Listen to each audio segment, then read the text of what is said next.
Hello students, अभी हम एक क्वेश्चन करेंगे जो कि आपका सिंगल एंट्री सिस्टम में स्टेटमेंट ऑफ प्रॉफिट और लॉस और एडजस्टमेंट जिसमें आएगी।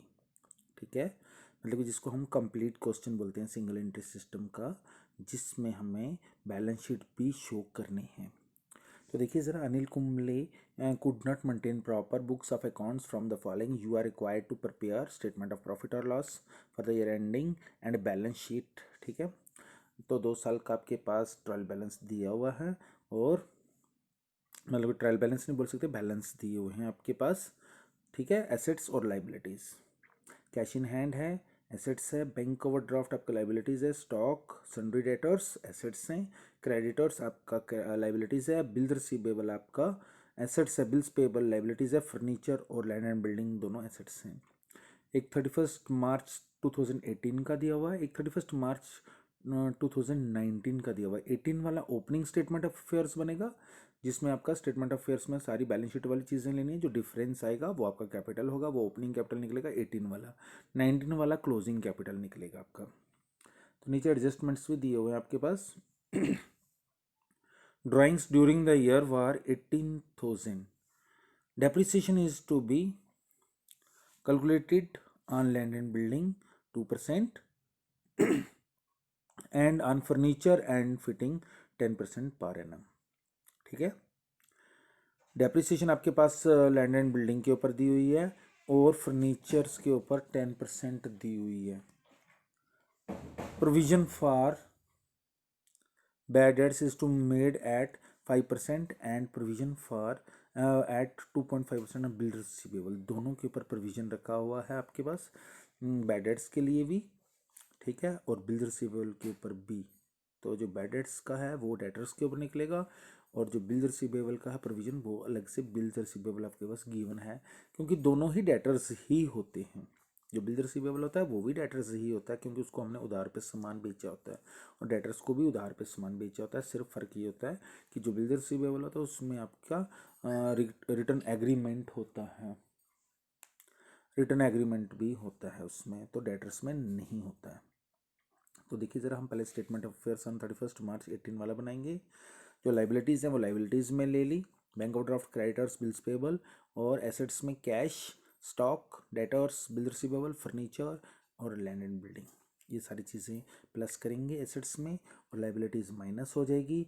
जो आपका डिफरेंस है वो कैपिटल है, लेकिन ओपनिंग वाला कैपिटल है 49,300। फिर उसके बाद आपका स्टेटमेंट ऑफ अफेयर्स क्लोजिंग वाला बनेगा, और जो क्लोजिंग वाला स्टेटमेंट ऑफ अफेयर्स बनेगा उसमें भी सारी सेम चीज़ें हैं। ओवरड्राफ्ट, क्रेडिटर्स, बिल्स पेबल वो लाइबिलिटीज़ हैं, और ऐसे ही एसेट्स भी दिए हुए हैं। अमाउंट उनका अलग अलग था, 2018 का अलग था, 19 का अलग था। उसमें cash, stock, debtors, bill receivable, furniture, land and building, ये सारी चीज़ें दी हुई हैं। टोटल करेंगे और लाइबिलिटीज़ माइनस करेंगे, तो कैपिटल जो आपका बैलेंसिंग फिगर आ जाएगा 2019 में। ठीक है, फिर उसके बाद आपने इसको बनाना है स्टेटमेंट ऑफ प्रॉफिट और लॉस, स्टेटमेंट ऑफ प्रॉफिट और लॉस। ठीक है, तो देखिए ज़रा, कैपिटल एट द एंड अभी आपने निकाला स्टेटमेंट ऑफ अफेयर्स में क्लोजिंग वाले में से, 19 वाले में से 76,300। ड्राइंग्स आपके पास गिवन है क्वेश्चन में 18,000। फिर आपने capital at the end minus करना है, और आपका ट्रेडिंग प्रॉफिट आ जाएगा। जब आपका ट्रेडिंग प्रॉफिट आएगा, फिर उसके बाद आपने, अगर इसमें एडिशनल होता तो वो भी आपने इधर लेस कर लेना था, या इस क्वेश्चन में गिवन नहीं था। तो आपका ट्रेडिंग प्रॉफिट आ गया। ट्रेडिंग प्रॉफिट में से आप लोगों ने क्या करना है, जो आपकी एडजस्टमेंट्स जितनी भी दी हुई हैं वो माइनस कर लेनी है। अब जो एडजस्टमेंट्स है ना, लैंड एंड बिल्डिंग के ऊपर, फर्नीचर के ऊपर, ये हमेशा क्लोजिंग वाले पे लेना होता है। किस पे लेना है आप लोगों ने, क्लोजिंग वाले पे लेना है। ठीक है, तो क्लोजिंग वाला जो भी आपका आएगा, जैसे कि आपके पास पहले फर्नीचर पे, सॉरी, लैंड एंड बिल्डिंग के ऊपर लेनी है आपने डेप्रिसिएशन, तो 25,000 आपके पास गिवन था।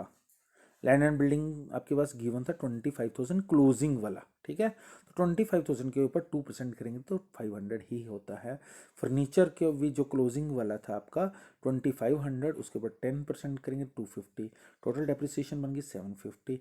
प्रोविजन उस पर ले लेंगे 5% डेटर्स के ऊपर, तो डेटर्स है आपका 21,000 के ऊपर निकालेंगे तो 1050 निकलता है। फिर प्रोविजन लेंगे बिल रिसीवेबल के ऊपर, तो बिल रिसीवेबल 9,000 है, उसके ऊपर 2.5% लेंगे तो 225 होता है। सारा टोटल करेंगे तो मतलब कि सारी एडजस्टमेंट का टोटल करेंगे 2025, ठीक है। ट्रेडिंग प्रॉफिट में से इसको माइनस करेंगे, आपका प्रॉफिट फॉर द ईयर आ गया 42975, ठीक है। उसके बाद बच्चों आपने बैलेंस शीट बनानी है, और बैलेंस शीट में अभी आपने कौन सी आइटमें लेनी है, क्लोजिंग वाली, ये ध्यान रखना आपने कौन सी वाली लेनी है, क्लोजिंग वाली। क्लोजिंग में आपके पास कैश इन हैंड था 15,800, वही रखना है जो आपने स्टेटमेंट ऑफ फेयर्स में रखे हुए थे। स्टॉक, डेटर्स, अब डेटर्स में प्रोविजन था तो वो माइनस होगा, बिल रिसीवेबल में प्रोविजन था वो भी माइनस होगा, फर्नीचर में डेप्रिसिएशन था माइनस होगा, लैंड एंड बिल्डिंग में डेप्रिसिएशन था माइनस होगा। ओवरड्राफ्ट वैसे रहेगा, क्रेडिटर्स बिल्स पेबल वैसे रहेंगे। कैपिटल अभी इसमें आपने ओपनिंग वाला लेना है, क्लोजिंग वाला नहीं लेना है, ठीक है। इस चीज़ का ध्यान रखना है, हमेशा हम ओपनिंग कैपिटल लेते हैं। ओपनिंग कैपिटल में आपने प्रॉफिट ऐड करना है, जो आपने स्टेटमेंट ऑफ प्रॉफिट से अभी आपने निकाला है, ट्रेडिंग प्रॉफिट में से माइनस करके जो आपका प्रॉफिट आया था 42,975, तो इसका टोटल बन गया 92,275। तो ड्राइंग्स आपके पास गिवन थी, आपको पता है बैलेंस शीट में ड्राइंग्स को माइनस करते हैं, इसलिए हम यहाँ माइनस करेंगे, और ये आ गया आपका 74,275, और बैलेंस शीट आपकी इक्वल रहनी चाहिए, 98,275 दोनों साइड से ये इक्वल आ रही है, ठीक है।